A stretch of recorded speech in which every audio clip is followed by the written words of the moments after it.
Hello, I'm Mike Guarneri. Welcome to A Skeptic's Journey. Today I want to talk about something that's a basic foundational thing. During my research into how ancient, druid, Celtic, pagan, old ways and practices could possibly help provide some relief for mental health challenges, I kept repeatedly coming across the concept of balance. Through archaeological dig sites and other artifacts that have been found along the way, we've learned some about these ancient folks. And a lot of the evidence I've come across and read seems to think these people very much valued balance, and the concept of balance was a big part of their lives. And I think this is going to be a very important topic to discuss, as balance would seem to make sense to me as a tool to help relieve mental health challenges. What does balance mean anyway? Lots of different types of balances exist. There's inward and outward balance, work-family balance, physical health, mental health, self-care versus taking care of others. The list goes on and on. There's just so many types of balance.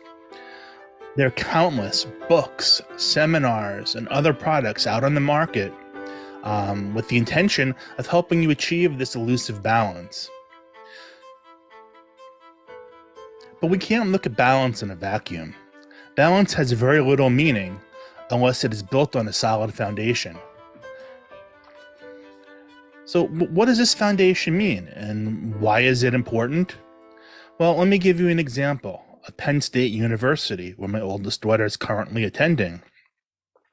They have a state-of-the-art, massive science building with all sorts of laboratories conducting cutting-edge research. So to them, balance is extremely important. Balancing chemical mixtures, balancing different aspects of experiments, balancing equations even. But the point being is, everything in there is very fragile, and it has to maintain a certain balance, a certain, what do they call it in science? Homeostasis, I believe. So this is very important for them. Any slight imbalances or disturbances could be disastrous to them. So whatever safeguards they might have in place with the actual experiments themselves, one would think it would be okay. But one would be very incorrect. You see, Beaver Stadium, the football stadium at Penn State, holds over 100,000 people. And I don't mean just people, I mean crazy fans. On game days, the stadium has been known to register on the Richter scale. In fact, in 2019, a student named Lindsay Jacks collected seismic data from game days at Beaver Stadium. Her research showed on home game days, when the Penn State Nittany Lions scored a touchdown, it registered on the Richter scale, equivalent to a 5.0 earthquake. Do you still think those experiments in the Penn State Science Building are safe? Of course not. So what did they do? They built a good foundation in the science building. They actually had to have shock absorbers installed into the building to absorb any shock created by the football games to protect their experiments. So whatever they did in the laboratories wouldn't have mattered if they didn't have those shock absorbers in that strong base. Back to mental health. I suffer from hereditary clinical depression and general anxiety disorder. I firmly believe that all the medications and hours of therapy in the world can only do so much if they're not built on top of a strong foundation, a strong base. So already knowing how important balance was to the ancient Celts, etc., I looked into what Celtic ways or practices might provide such a foundation that would be required. And my answer is an altar. Back in the fall, I wrote about, in a couple of my newsletters, I wrote about altars, kind of what they were, and I explained how I was going to try to build one and see what success I could have with building it, and then I was going to test it out and see what it did for me. After using my altar regularly for a good amount of time, I found that it was becoming my foundation for life and mental health. The great thing with this type of altar is it's your altar. It's nobody else's. There's no rules to follow. It's your altar and you do it your way. You make it how it's important to you. When people think about altars as it relates to druids and Celts and pagans, they're envisioning human sacrifices or animal sacrifices or strange religious ceremonies. But your altar doesn't have to be religious. Mine's not religious at all. Even just passing by my altar throughout the day and giving it a quick glance gives a quick reinforcement of my foundation, and that's invaluable. That alone is a grounding element of my foundation. In addition to the items I put on my altar, just sitting in front of it on a regular basis, contemplating all that is there, all that I am and all that I want to be, helps me prepare for the day ahead. Sitting in front of your altar and doing whatever contemplation, praying, whatever you decide to do at your altar, doesn't have to be done in the morning like I do it. You could do it at night as well, or anytime during the day. If I could find the time, I think I want to try doing it at night as well as in the morning. Kind of bookends for the day and see how that works. Kind of like raising the flag in the morning and lowering at night, except with an altar. So I've taken apart my altar back down to just a regular old table, and I'm going to reassemble it for you and show you how a dummy like me, who has no mechanical skills whatsoever, can actually make an altar that looks semi-reasonable, and it's been very useful to me. So without further ado, let's head on downstairs. Okay, everybody, so now we are downstairs.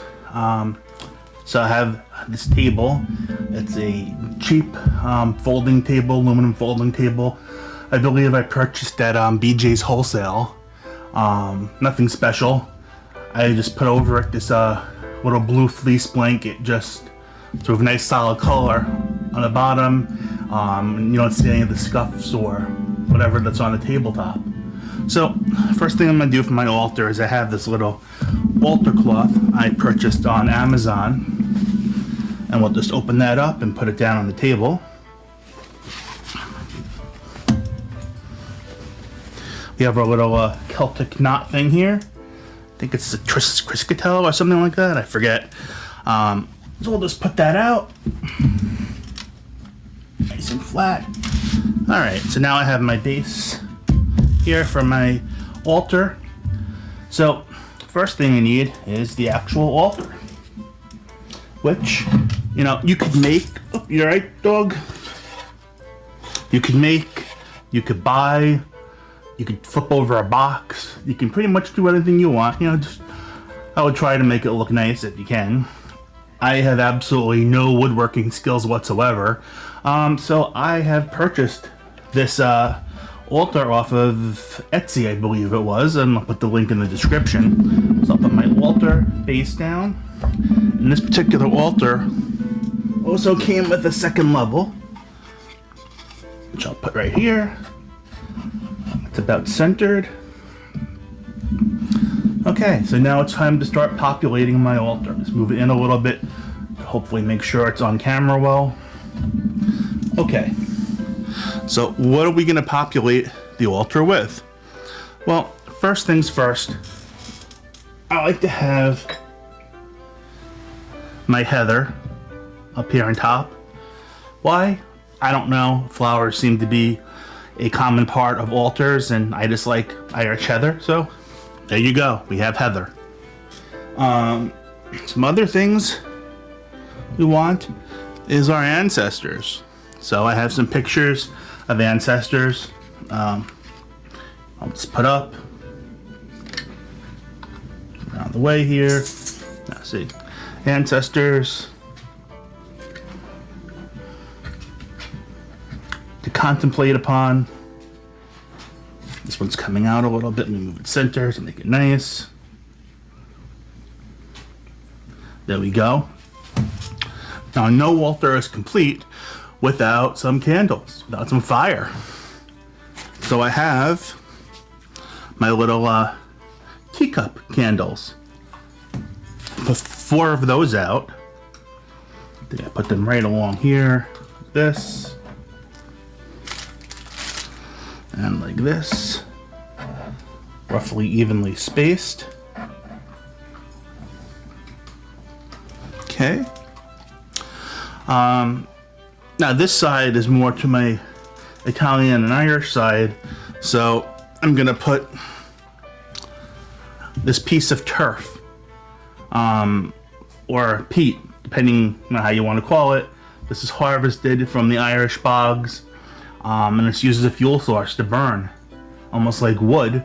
I personally love the smell of it. Some people can't stand it, but we'll put that out over here.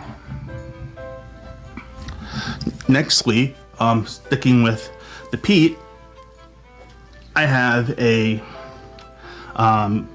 little incense burner jar with a peat turf incense in it. Let's see if we can get that started up.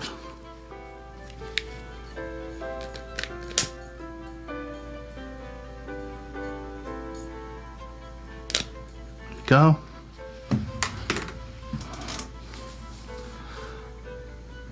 I think it's good now.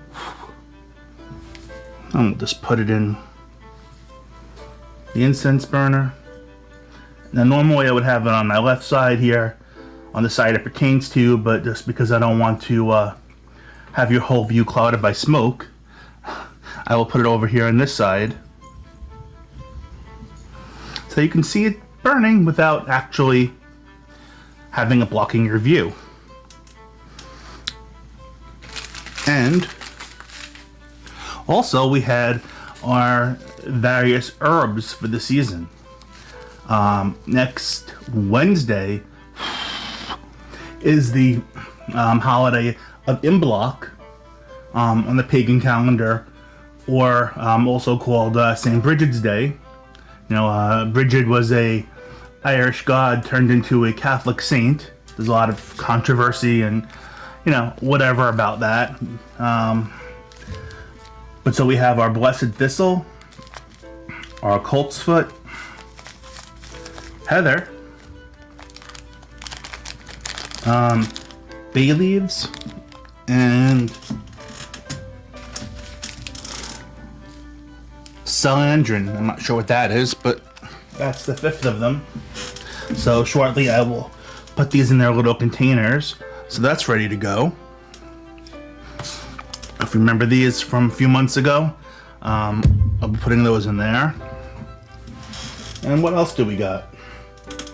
So still sticking with this Irish side, over here, I have a flag of the 69th New York Volunteers from the Civil War. They were the 1st regiment of the Irish Brigade. Yay, Irish Brigade. My great Irish grandfather was fought for this regiment during the American Civil War, and I feel a particular close connection to him. So I have my little 69th New York flag that I like to put back behind here. Actually, I should probably put it back here behind my grandmother, who was half Irish. Okay, a couple other things. Now, no altar is complete without an offering bowl. So I'm not really praying to any Celtic gods or anything, or making offerings to ancestors. In some cultures, people actually, outside of the pagan culture, actually do offer food to their dead ancestors as a way to honor to them. Something to do with the people, the ancestors, actually eating the soul of the food. Just kind of an interesting thought. So I have my little Celtic offering bowl. I don't know if you could see on there the Celtic symbol. So I'm usually going to put my offering bowl right here, dead center. And since I'm not putting food in it, I just put these colored beads in there. I think it looks nice, and, you know, you could say offering something pretty to the ancestors or to whoever. Okay. We're getting there. Now, this wasn't part of my altar when it was up in the fall when I first built it, but I have since added it. This is a little statuette of the Irish god Oma, or Agma, depending upon if you're speaking modern Irish or Old Irish. You can see there's a Ogham lettering here on the side. And no, I'm not worshiping the god Oma or anything like that, but he's an interesting god in Celtic mythology, which I've barely scratched the surface of. I like him because the two things he's known for is intelligence and physical strength, and I think that's an awesome combination. I look at it not just as physical strength, but all types of strength of character, strength of perseverance, strength of will, strength of everything, and obviously the importance of intelligence. So I usually put my little Oma statue right here, right next to my vase. And let me just move these out of the way, the herbs, because that's the last thing I'll do, in case it gets a little messy or anything. I am the klutz who will spill everything. I have this family book. On the Irish side of my family, one of the lines is the Dailies, spelled different ways, or the Old Dailies, or the Dala, depending, how you want to pronounce it. Long history of the family. This person, Edmund Emmett O'Daly, wrote this book. History of the O'Dalys, the story of the ancient Irish sept, the race of the Dalach of Corcra Adav. I think it's a pretty cool book. It has a lot of poetry written by various people in the Daly family. They were known poets. O'Daly was one of the first chief poets of all of Ireland.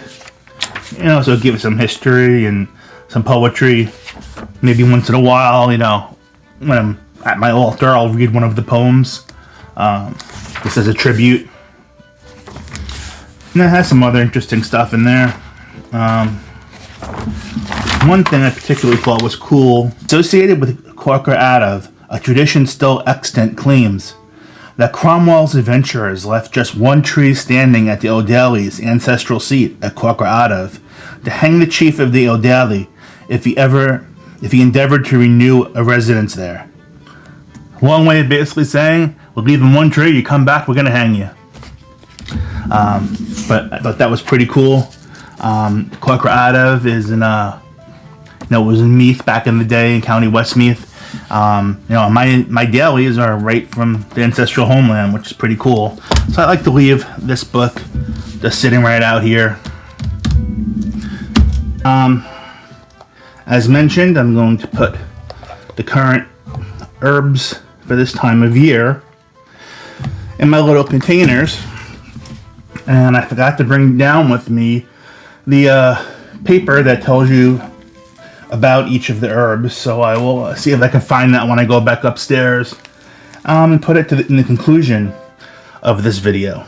So, what do we have for Imbolc, starting, which is on next Wednesday, February 1st.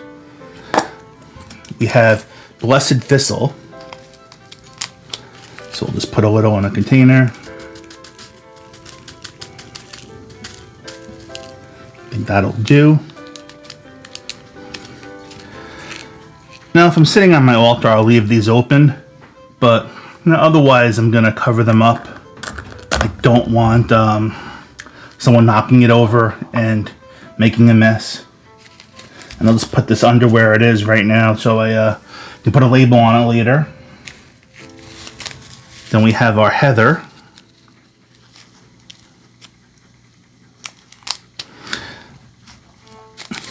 Which is pretty cool.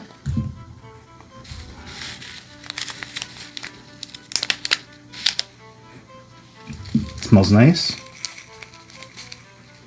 Okay, that's probably good enough. Those are heather. And once again, I'm going to cover it up unless I'm sitting here. Put that there. And then we have celandine. I have no idea what this is, so I'm interested to read the paper that came along with it as well. Put a little in here.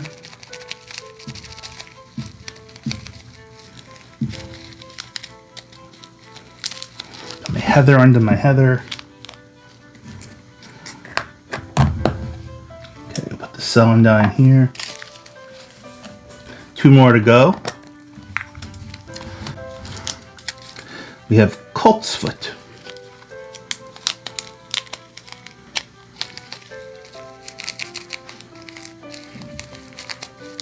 And the coltsfoot doesn't want to come out of the bag. Ooh, clumpy. Alrighty. That's what coltsfoot looks like. Now I'll go here. And last we have a bay laurel leaf. And I think this is what my wife, very similar to what my wife puts in sauce when she makes it for pasta. So I'll just put a couple in here. Does that fit? I'll take another one smaller that might fit better. There we go.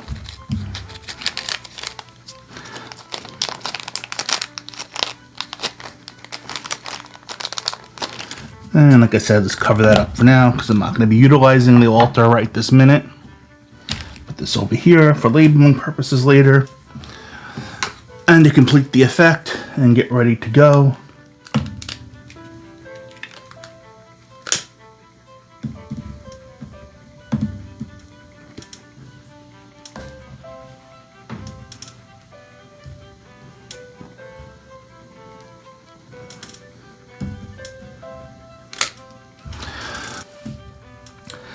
And that's my altar.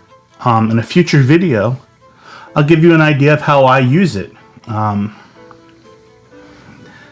much of a prayer really, but just as a foundation, a point of reflection, knowing who I am and where I came from. Giving me that good base to start the day, to build balance upon, to build my life upon. I hope you enjoyed my little altar setup. And once again, I encourage you to make your own altar, but make it your own. This should just be an idea for you. There's no right or wrong way. There's certain characteristics a lot of altars have, like flowers and candles and offering bowls or whatever, but you do you. There's really no wrong way to do this. As long as it's meaningful to you, that's all it really needs to be. And that's it. Checking out from my altar. Okay, so that was my altar. I hope you enjoyed my little setup there. Before I sign off, I had promised I would go through the descriptions of the 5 herbs we put on the altar for our Imbolc. Let me read through that for you now. So one of them we put out was bay laurel. And it says, the scent of bay laurel can induce a prophetic trance. It is an herb of the sun and Jupiter. Bay laurel is used in purifications and home blessings, an excellent herb for both Yule and Imbolc. Carry a leaf to ward off illness and hexes. Okay, we got to remember that.